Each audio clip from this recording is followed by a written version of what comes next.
Привет! Сегодня я расскажу вам о 5 самых невероятных событиях в истории футбола. Спасибо всем нашим зрителям, подписывайтесь и ставьте лайки. Итак, поехали. 22 июня 1976 года, Мехико, стадион Ацтека. День, когда футбол изменился навсегда. Четвертьфинал чемпионата мира. Противостояние, выходящее за рамки спорта. 51-я минута. Диего Марадона взмывает в воздух против вратаря, который выше его на голову. Мяч в сетке. Судья засчитывает гол. Мир замирает в недоумении и ярости. «Отчасти головой Марадоны, а отчасти рукой Бога», — скажет он позже. Но магия только начиналась. Спустя всего 4 минуты Марадона получает мяч на своей половине. Он обходит одного, второго, третьего. 5 англичан позади. Вратарь обыгран. Мяч снова в сетке. Самый красивый гол в истории чемпионатов мира. Гений и скандалист. В этот день он доказал, что может побеждать и хитростью, и чистым величием.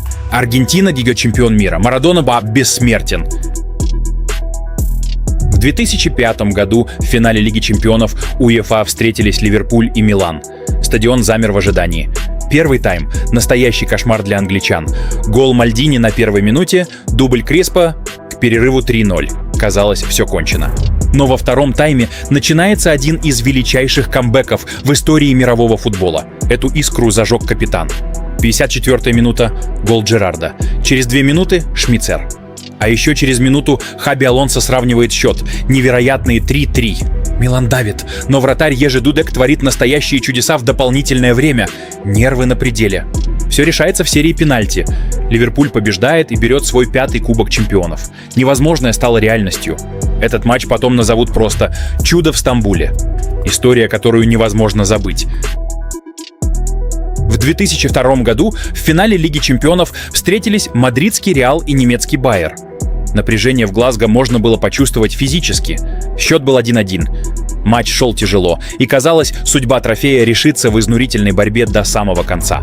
Но прямо перед перерывом Роберто Карлос навесил мяч так высоко, что почти никто бы не рискнул даже попытаться ударить. Почти никто. Зинедин Зидан поймал этот мяч идеально своей левой ногой. Это был момент, когда время остановилось. Удар был настолько чистым, что вратарь даже не успел среагировать. Реал Мадрид забирает свой 9-й Кубок чемпионов. Спустя десятилетия этот гол все еще называют эталоном. Это был не просто мяч в сетке, а настоящий футбольный шедевр. Мадагаскар, 2002 год. Матч между Адема и Стад Олимпик Лемирн. День, когда футбол превратился в фарс.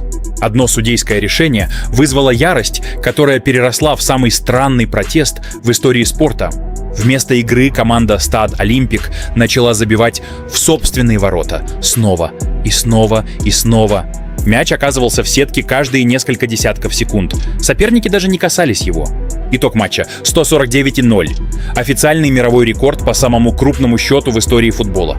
Болельщики сначала смеялись, потом свистели. Трибуны пустели. Это не был футбол, это был театр абсурда. Все 149 мячей были записаны как автоголы. Тренер и игроки получили дисквалификацию за неспортивное поведение. Матч, который невозможно забыть. Рекорд, который невозможно превзойти. Самая нелепая страница в истории игры. Англия, 2000 год. Любительский футбол, который вошел в историю благодаря рекорду, который никто не хотел бы побить.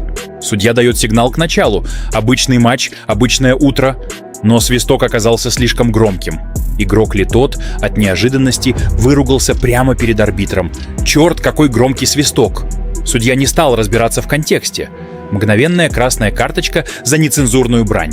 Матч только начался, а тот уже отправился в раздевалку. Он даже не успел коснуться мяча.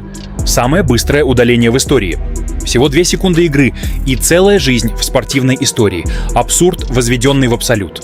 Этот эпизод до сих пор вспоминают как самый курьезный случай в английском футболе. Одна фраза и вечный рекорд. Футбол — это страсть. Но иногда тишина стоит дороже любых слов. Самые невероятные события продолжаются.